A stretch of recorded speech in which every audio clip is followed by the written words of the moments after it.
பிளவுஸுக்கு மட்டும் தான் cup shape தேவையா, குர்த்திக்கெல்லாம் கப் ஷேப் தேவையில்லைன்னு கேட்டீங்கன்னா குர்த்திக்குமே கண்டிப்பா கப் ஷேப் கொடுக்கணும். சோ நீங்க ஒரு குர்த்தி ஸ்டிச் பண்றீங்கன்னா உங்களுக்கு ப்ராப்பரான ஷேப் வரணும் அப்படின்னா கப் ஷேப் வந்து ரொம்ப ரொம்ப முக்கியம். சோ எப்பவுமே குர்த்திக்கு நீங்க மெஷர்மெண்ட் கொடுக்கும்போது நோட் பண்ண வேண்டிய முக்கியமான விஷயம், பிளவுஸுக்கு எப்படி நீங்க ப்ராப்பரான இன்னர் போட்டு நீங்க குர்த்தி மெஷர்மெண்ட் கொடுக்குறீங்களோ அதே மாதிரி குர்த்துக்குமே ப்ராப்பரான இன்னர் போட்டுட்டு தான் மெஷர்மெண்ட் கொடுக்கணும். இப்போ யூஸ்வலா போடுற குர்த்திஸ் வந்து நீங்க ஒரு லூஸ் ஃபிட்டடான குர்த்தி போடுறீங்க அப்படின்னா என்ன ஆகும்னா உங்களுடைய இன்னர் வந்து பாத்தீங்கன்னா கொஞ்சம் லூஸா இருக்குங்காட்டி பஸ்ட் வந்து சாகி ஆயிரும். அப்ப மெஷர்மெண்ட் எடுக்கும்போது என்ன ஆகும்னா உங்களுக்கு பஸ்ட் சாகி பஸ்ட் ஆயிரும். இந்த இடத்துல இருக்கும்போது ரொம்ப ஃபிட் ஆயிரும்.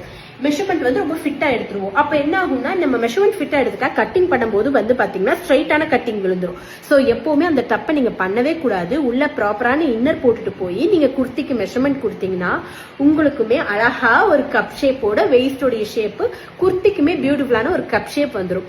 சோ நீங்க நோட் பண்ண வேண்டிய ரொம்ப ரொம்ப முக்கியமான விஷயம், குர்த்திக்கு மெஷர்மெண்ட் கொடுக்கும் போதும் ஒரு ஃபிட்டடான கார்மெண்டோ இல்ல ஃபிட்டடான இன்னர் போட்டுட்டு போய் மெஷர்மெண்ட் கொடுங்க.